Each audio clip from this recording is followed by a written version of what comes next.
Sus, nabalitaan ko si Baywingwing dumating na daw galing Maynila. Sa pagkakaalam ko, hindi na daw siya marunong magbisaya. Sobra naman. Kasi dati Tagalugot yun. Marunong magbisaya, ngayon nakapunta lang ng Maynila. May ina, may Tagalog na.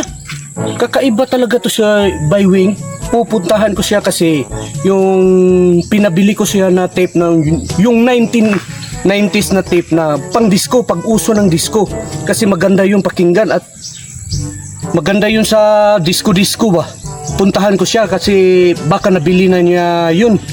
Kaya puntahan ko sa kanilang bahay para kukunin ko yung tape na yung pinabili ko sa kanya. Puntahan ko na. Anong oras na? Ang tagal ni Bayanot ba? Meng, tagal ah.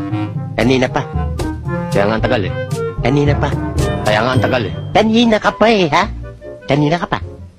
May usapan kami na pupunta daw siya dito sa bahay. Ba't ang tagal naman ni Bayanot? Tanghali, no? Tagal. Ang tagal ka mo. Opo. Oh, andito na pala. Oh, Bayanot. Kumusta? Baywing, kumusta? Andito pala ka. Hindi pala ka. Andito ka na pala. Yun ang tamang salita doon. Yun ang dapat dahil andito ka na pala. Dumating ka na pala galing. Kumusta ang lagay natin? Ito, gibuti-buti pa rin. Sabi nila, marunong ka na raw mag-Tagalog. Talaga bang marunong ka mag-Tagalog? Sobrang marunong. Marunong talaga? O marunong na marunong. Are you sure? Marunong talaga? Talagang marunong na marunong talaga. Subukan natin.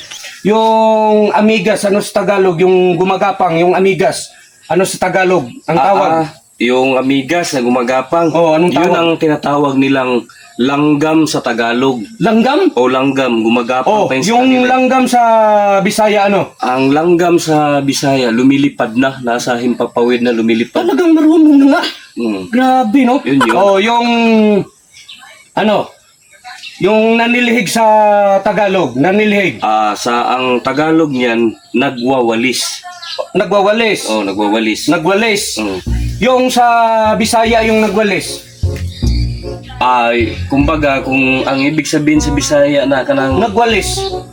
Walis. Kanang nakapalda ba na nawalis na kaganyan na? Nakabukas na. Nakabukas na. Yun ang nawalis. Iba, talagang marunong ka na. Yung, may isa pa. Talagang marunong talaga mag-Tagalog to. Hindi naman masyado. May kunti lang. May alam lang. Yung, na grinta ng bahay. Ano sa Tagalog yan? Yan ang tinatawag na umuupa ng bahay. Umuupa? Oo. Yung upa sa Bisaya, ano? Talaga magkaiba yun. Kasi ang ibig sabihin sa Bisaya nun, yung upa nakapatong na eh. Nakapatong na? Nakapatong na. Talagang marunong na talaga ano? Ganyan nga. Ano ba yun? May bisita pala. May iba tayo, Baywing, na may tatanong ako sa'yo. Ano yun? Parang ano yun? Yung CD tape na pinabili ko yung 1990s nga yung pang disco ba? Yung pag-uso ng disco, yung ganun ba? Yung disco. Ano ba yung tugtog na yun? I-try mo daw. Yung tugtog na yung alam mo na yun kasi pamilyar yan. Ganito yun sige daw.